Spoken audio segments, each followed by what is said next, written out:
राजा खालिद महमूद वो 2001 के बाद 2021 में जाके फिर दोबारा नज़र आए। इस दरमियान वो गायब रहे मंजर से। मेरे ख्याल में ये जो बात है सरदार अतीक को हराने वाली, समझता हूँ कि ये कोई माकूल बात नहीं है। जमात इस्लामी और मुस्लिम लीग नून का कोई इत्तेहाद हो रहा है, तो हम और नून लीग तो इत्तेहादी हैं। खालिद महमूद खान ने मेजर लतीफ़ को न सिर्फ ऑन किया बल्कि आज़ाद उम्मीदवार के तौर पे कंटेस्ट कराया इलेक्शन। 10 अल्हम्दुलिल्लाह हमने एक एक पोलिंग स्टेशन, एक एक गाँव, एक एक हल्का और यूनियन कौंसिल फोकस की हुई है। बिस्मिल्लाहिर्रहमानिर्रहीम, अस्सलाम वालेकुम। मैं हूं राजा माजिद अनवर। इस वक्त आज़ाद कश्मीर के अंदर बड़ी गेमा गेमी है। कुछ जमातें इत्तेहाद की तरफ जा रही हैं और कुछ लोग एक जमात को छोड़कर दूसरी जमात में भी शामिल हो रहे हैं। इस वक्त इस तमाम तर सूरत हाल पे बात करने के लिए मेरे साथ मौजूद हैं जमात इस्लामी के सीनियर रहनुमा जावेद आरिफ अब्बासी। जावेद आरिफ अब्बासी न सिर्फ जमात इस्लामी गरबी बाग के रिकवरिंग कैंडिडेट हैं बल्कि इनकी सियासत के अंदर बड़ी गहरी इनकी नज़र है। आपकी मुहिम किस तरह जारी है और किस एंगल पे है? बिस्मिल्लाहिर्रहमानिर्रहीम। एक तो माजिद अनवर साहब आपका बहुत शुक्रिया, आपने धीरकोट और के हवाले से और ओवरऑल आज़ाद कश्मीर के हवाले से अपनी बात करने का मौका फराहम किया। हमने इलेक्शन मुहिम 2-3 माह से स्टार्ट कर रखी थी और उसको चेक करने के लिए हमने 21 जून को, जिस दिन हमने कागजात नामजदगी जमा कराए विदाउट अनाउंसमेंट, बग़ैर किसी मुहिम के, हमने अपने जो सपोर्टर्स थे, जो कारकुन थे, उनको एक कॉल दी कि हम देखें कि जिस बुनियाद पे हम अपनी इलेक्शन कैंपेन को लेकर जाना चाहते हैं क्या वो मतलूबा रिज़ल्ट हमें मिल रहे हैं या नहीं।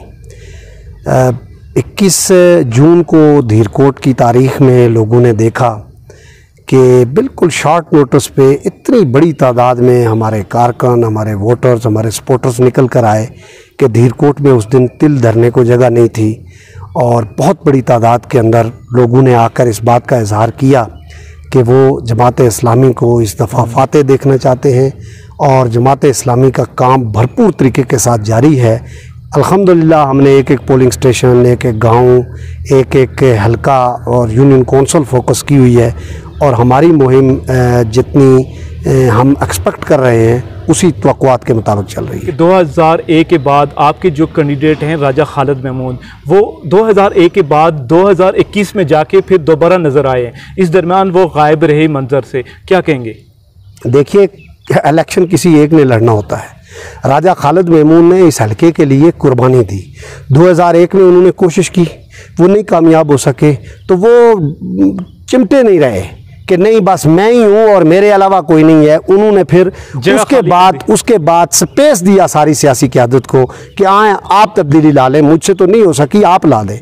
लेकिन 2006 से लेकर 2016 तक मुख्तलिफ लोग मुख्तलिफ रूप के अंदर इलेक्शन लड़ते रहे, वो तब्दीली नहीं आए। मैं आपको बताऊँ, राजा खालिद महमूद ने जो कुर्बानी दी, ये कुर्बानी कोई किसी के लिए नहीं देखता है। आप देख रहे हैं ना कि पार्टियों में ये वो टिकट के लिए और टिकट के उसूल के लिए एक ही पार्टी में रहते हुए एक दूसरे के गिरेबान नोच रहे हैं। राजा खालिद महमूद ने 2001 में जब इलेक्शन सरदार कयूम साहब के मुकाबले में लड़ा, वो रनर अप थे और बहुत क्लोज मार्जिन से आ रहे। मेजर लतीफ़ साहब तीसरे नंबर के कैंडिडेट थे। तीसरे नंबर के कैंडिडेट को जब उनकी जमात में आया तो राजा खालिद महमूद ने उनके लिए जगह छोड़ दी। और फिर यही नहीं किया, जब 2006 में जमात इस्लामी की मरकज़ी क़यादत ने टिकट नहीं दिया तो खालिद महमूद ये कर सकते थे कि चलें ठीक है जी, मेजर लतीफ़ साहब जो हैं वो अब हमें मरकज़ी क़यादत ऑन नहीं कर रही। खालिद महमूद खान ने मेजर लतीफ़ को न सिर्फ ऑन किया बल्कि आज़ाद उम्मीदवार के तौर पर कंटेस्ट कराया इलेक्शन, 10,000 से ज़ायद वोट दिलवाए और पूरी जमात की जो है वो रुकनीत मुअत्तल हुई। ये कुर्बानी कोई और नहीं दे सकता।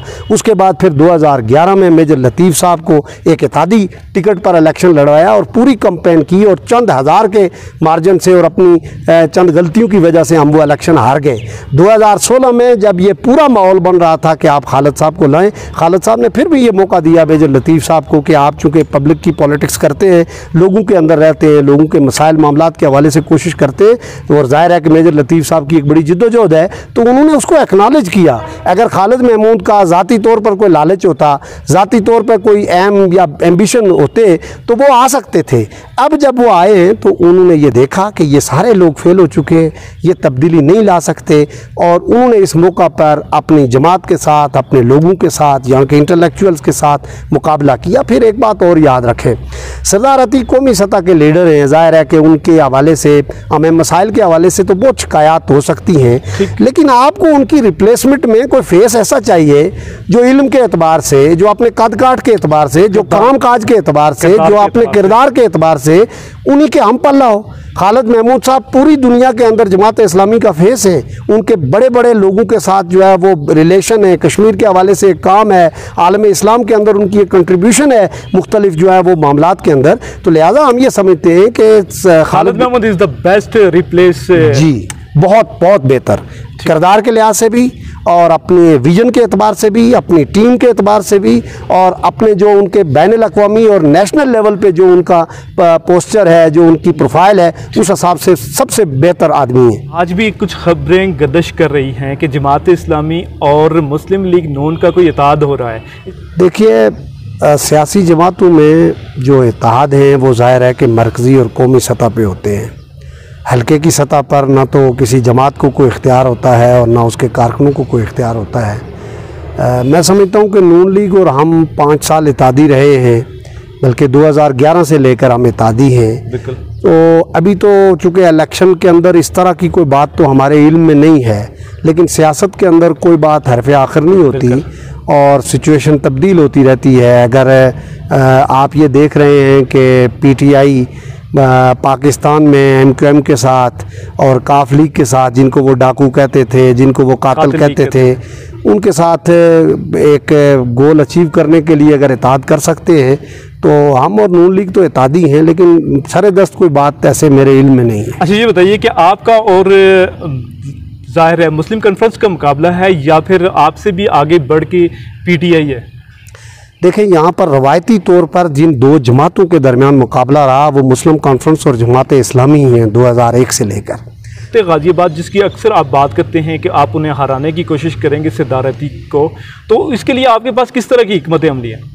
देखिए, एक तो ये है कि सरदार अतीक साहब और उनकी जो जमात है उसने इस हल्के का जो हाल किया है, यहाँ के जो मसाइल हैं, जो आवाम को उन्होंने मुश्किलात के अंदर धकेला है, मैं ये समझता हूँ कि उसके लिए आपको कोई मेहनत करने की ज़रूरत नहीं है, बल्कि यहाँ सफ़र करने वाला हर आदमी जो मुश्किल का शिकार है उसके जहन में ये है कि ये हमारे मसाइल की जड़ है। दूसरी बात यह है कि मुस्लिम कॉन्फ्रेंस चूँकि एक बड़ी जमात थी, ज़ाहिर है उसको हराना, आज़ाद कश्मीर के लेवल पे और कौमी लेवल पे वो सियासत करते थे। अब वो बिल्कुल महदूद होते होते धीरकोट तक आ गए हैं, और लगता ये है कि इस इलेक्शन के बाद धीरकोट से भी बिल्कुल गाज़ियाबाद वो मुंतकिल हो जाएंगे, उनकी सियासत गाज़ियाबाद मुंतकिल हो जाएगी। जहाँ तक आपने हिकमत अमली की बात की, तो ज़ाहिर है कि ये लोग हैं, लोगों के पास अपना पैगाम लेकर हम जाते हैं, लोगों के पास हमारे लिए एक बड़ी गुडविल मौजूद है। तालीम के मैदान में हमने खिदमत की, रफ़ाए आमा में हमने खिदमत की, हमारे पास एक बासलाहियत टीम मौजूद है, दयानतदार क़यादत मौजूद है, एक विजन रखते हैं हम धीरकोट की तरक्की के हवाले से। तो मैं ये समझता हूँ कि यहाँ के लोग हमारे उस विजन को, उस मेहनत को, उस जद्दोजहद को और इस इस्तिकामत को देखते हुए मुस्लिम कॉन्फ्रेंस को जो है वो इंशाअल्लाह शिकस्त देंगे। ठीक। अच्छा, हमने अक्सर देखा है कि अभी उन्हीं का जिक्र हो रहा है सरदार अतीक का, तो वो करिया और गली गली बल्कि गाँव मल्ला घूम रहे हैं। इसकी क्या वजह है कि आपकी कोई हिकमत अमली ऐसी है या फिर अपोजिशन स्ट्रांग हो गई है, क्या कहेंगे? देखिए, सरदार अतीक साहब अपने वोट बैंक का बहुत बड़ा हिस्सा नीचे कांडी बेल्ट से लेते रहे हैं। इस वक्त कांडी बेल्ट में पहली मरतबा ये हो रहा है कि वहाँ से 5 कैंडिडेट हैं जो टिकट होल्डर्स हैं। ठीक। अब जाहिर है कि जहाँ से किसी ऐसी बड़ी पार्टी का, कौमी लेवल की पार्टी का टिकट होता है तो उसके नतीजे में वोट जो है वो बुरी तरह तकसीम होता है। लोग अपने ख़ानदानी बुनियादों पे, इलाके की बुनियाद पे, मोहल्ले की बुनियाद पे अपने कैंडिडेट के साथ खड़े होते हैं, और कैंडिडेट भी वहाँ से खड़े हुए हैं कि जहाँ से सरदार अतीक हमेशा एक बड़ा मैंडेट लेते रहे। लिहाजा उनको हालात का अंदाज़ा है कि इस दफ़ा उनकी छुट्टी है और वो इसलिए गाँव करिया जा रहे हैं। आपको पता है कि वो यहाँ इलेक्शन मुहिम नहीं चलाया करते थे, अपना हाँ अपने लोगों को जो है ना वो बस पैगाम भेज दिया करते थे, जिस तरह बादशाह सलामत भेजते हैं। और वो जो है वो कुछ 150-200 के करीब कोई स्कीम खोर लोग हैं कि जो अपनी स्कीमों के लिए, अपने फ़ायदे के लिए, ज़ाती मुफाद के लिए लोगों को ब्लैकमेल करते थे, लोगों को नौकरियों का झांसा देते थे, लोगों को प्रोजेक्ट्स का झांसा देते थे। अब ना उनके पास नौकरियां हैं ना प्रोजेक्ट है। एक MLA फंड है 4 करोड़ रुपया इस दफ़ा आया है, वो सारा उन्होंने खा पी लिया है, कोई ज़मीन पे नज़र नहीं आ रहा। तो अब उनके पास बेचने के लिए कुछ नहीं है। जिनकी पूरे आज़ाद कश्मीर से छुट्टी हो गई है, मुझे आप ये बताएं कि गरबी बाग के अंदर अगर रहे भी तो वो क्या करेंगे। ये वो चीज़ है कि जो मजबूर कर रही है उनको कि किसी तरह हम आइंदा सियासत में सर्वाइवल के लिए अपना हल्का बचाएं, लेकिन ये बच नहीं सकता। 34 के लगभग कैंडिडेटों ने यहाँ पे कागजात नामजदगी जमा करवाए, जिसमें रिकवरिंग कैंडिडेट्स को अगर निकाल दिया जाए तो तब भी आज़ाद उम्मीदवार और मुख्तलिफ पार्टीज़ के उम्मीदवार को मिला के तकरीबन 15 के लगभग लोग बनते हैं।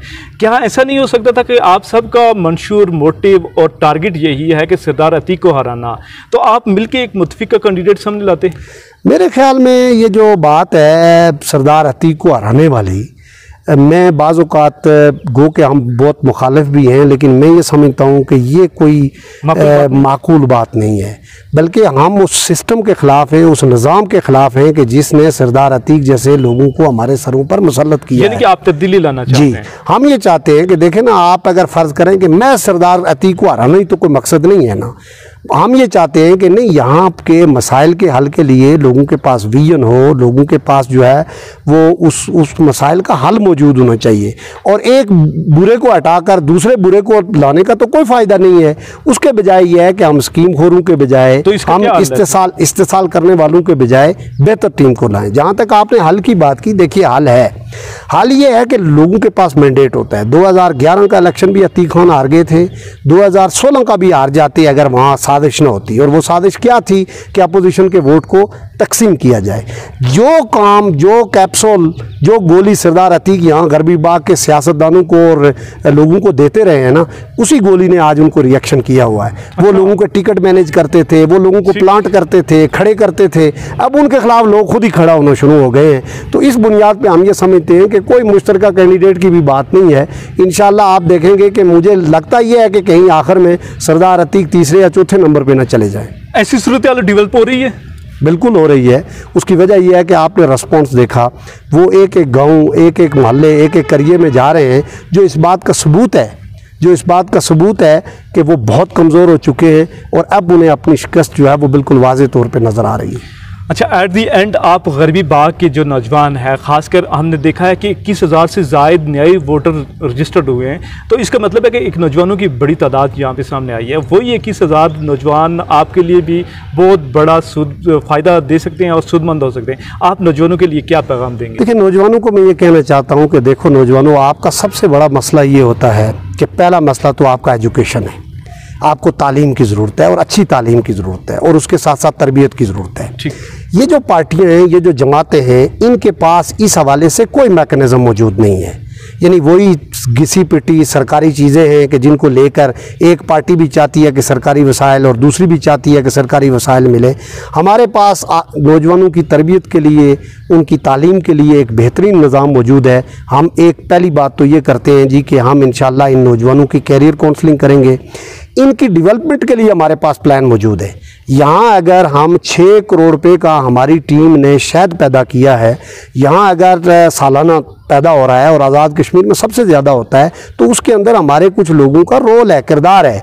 यहाँ अगर एजुकेशन है और उस एजुकेशन में मतलब उस एजुकेशन के लिए हमने नौजवान बच्चों को रोज़गार दिया हुआ है, तो हमारे पास इसका अल्टरनेटिव प्लान भी है जो हम एग्रीकल्चर के हवाले से, इन्वायरमेंट के हवाले से करना चाहते हैं। चौथी बात यह है कि देखें, ये नौजवानों को अपने साथ इसलिए मिलाते थे कि ये नौकरियाँ देते हैं। ये आपको जॉब की बुनियाद पे, अपने कारकुन की बुनियाद पे लोगों को कहते थे कि आप वोट दें, हम आपको नौकरी देंगे।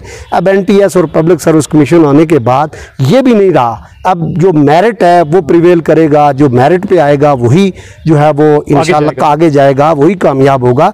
इसलिए इनके झांसे में आने की ज़रूरत नहीं है।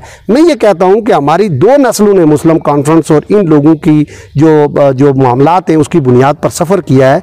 नौजवान फैसला करें। PTI के पास कोई नौजवानों का एजेंडा नहीं है सवाए नाच गाने के, सवाए डांस के। उनके पास नौजवानों की वेलफेयर के लिए लिए कोई, आप देखें ना पाकिस्तान में इन्होंने कहा हम इतने करोड़ नौकरियां देंगे, मिली?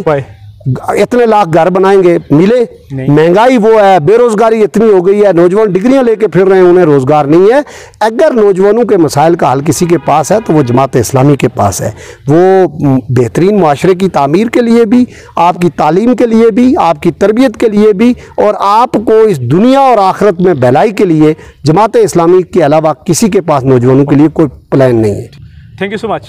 जज़ाकल्लाह जी। बहुत इनका यही कहना है कि राजा खालिद महमूद जो हैं वही इस इलाके का मुतबादिल हैं, अतीक ख़ान का सिर्फ़ और सिर्फ वही मुतबादिल हैं, इसके अलावा कोई और नज़र नहीं आता। अब ये देखना है कि वोटर 25 जुलाई को क्या फ़ैसला करते हैं। इसी के साथ राजा माजिद अनवर को इजाज़त दीजिए। अल्लाह निगहबान।